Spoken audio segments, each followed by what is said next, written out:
Hi there, welcome back to my channel. My name is Regina, and in today's video, I'm gonna show you guys how I dry my herbs for long-term storage. So, I grow quite a bit of herbs in my garden, and they're so fun to cook with when they're fresh, but of course, I wanna have them for the long term. So I'm gonna show you guys how I do that. But before I do, if you enjoy this video, go ahead and click that like button. You can do it now, or you can wait until you get to that moment where you really feel like it. But click that like button.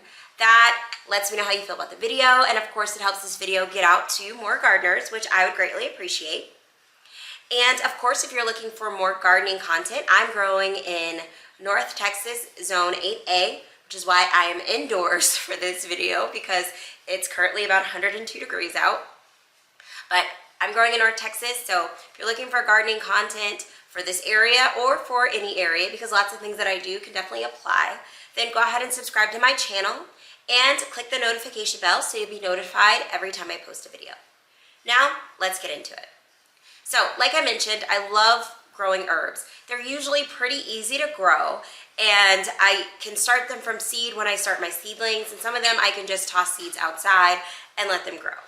So during the summer months, or whichever month that they're, in the months when they're in season, I love using them fresh in my cooking. There's just something about cooking food with fresh, just picked herbs.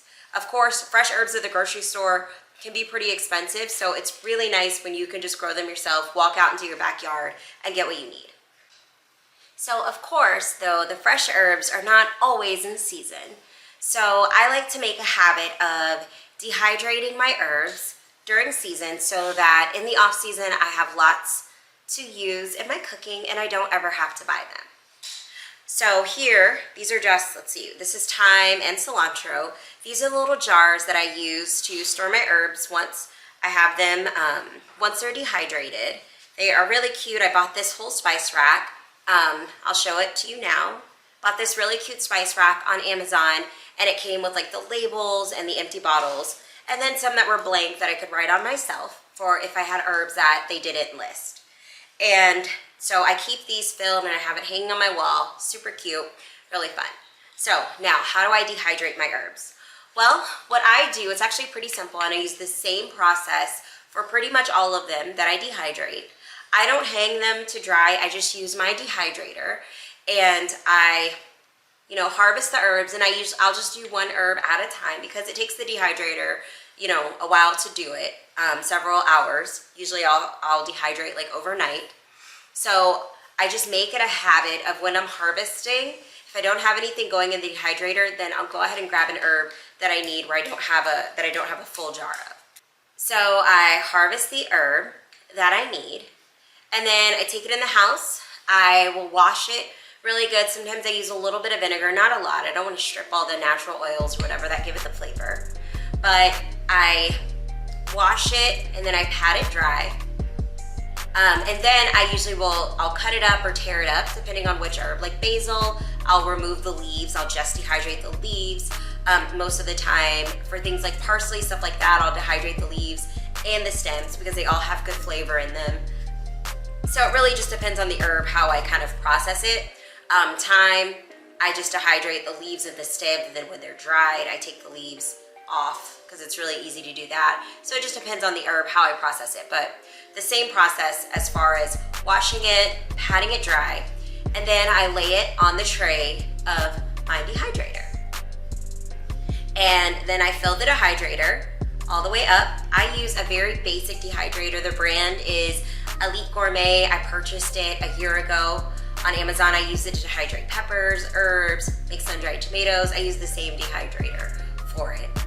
But for herbs, I do put it on a low setting. The first setting that has a temperature reading, which is 95 to 104, that's where I set it for herbs. You don't want to dehydrate herbs at too high of a temperature because you'll burn them, and then that destroys the flavor and they're no good. So you want to make sure you dehydrate your herbs low. Now that does mean it's going to take a while. Sometimes it will take my dehydrator overnight, sometimes even longer than that, to get them completely dry.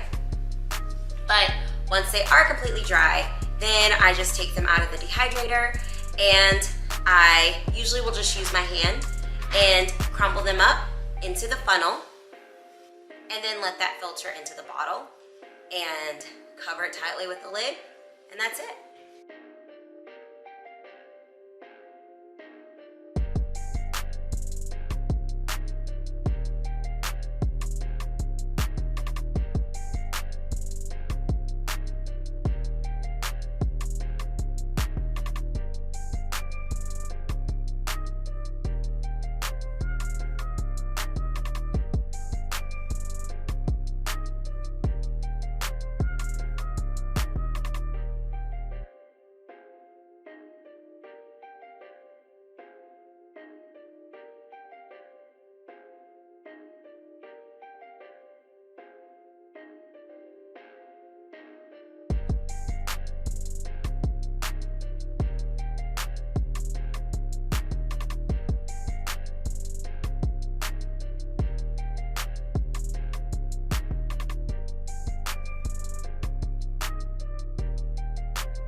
Now, if I'm dehydrating something and I have more than enough to fill my jar, then to my bottle like this, then I'll just put it into like a mason jar and save it that way, or even give it away if I don't need it.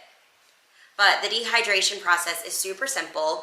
And then these jars, like I mentioned, they come with a little cover so that you can just shake out the herb.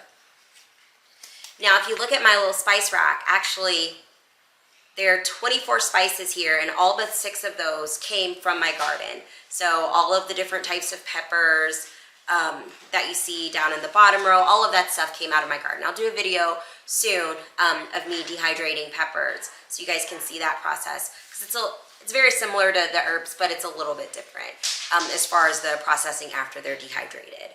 But yeah, and then some of these are store-bought, but the vast majority of them came from my garden. So that's just another way that growing a garden can save you money in the long term, because I don't buy now fresh or the vast majority of my fresh or dehydrated herbs come straight from my garden, or they're dehydrated. Thank you for sticking around to the end of this video. I hope that you found the content helpful. I hope that if you're not growing herbs already, you're considering growing some maybe for fall or in your future gardens, or if you're growing them but you're not dehydrating them, definitely something to consider. Of course, you can hang them and dry them the old-fashioned way. That works really well. Or you can get a dehydrator and do it a little bit more quickly. It's completely up to you, but dehydrating works great for me. The flavor's really nice. Make sure you just dehydrate them slow. But either way, if you enjoyed the content, please go ahead and click that like button. Helps this video get out to more gardeners, which I would greatly appreciate. And of course, subscribe to the channel for more gardening content. And if you're in the market for a dehydrator or this type of spice rack, I have the links in the description below. So go ahead and check those out and do your shopping there.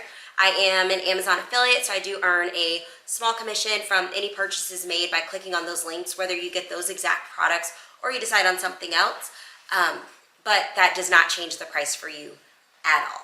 So thank you again, and until we meet again, you have a great one. Bye.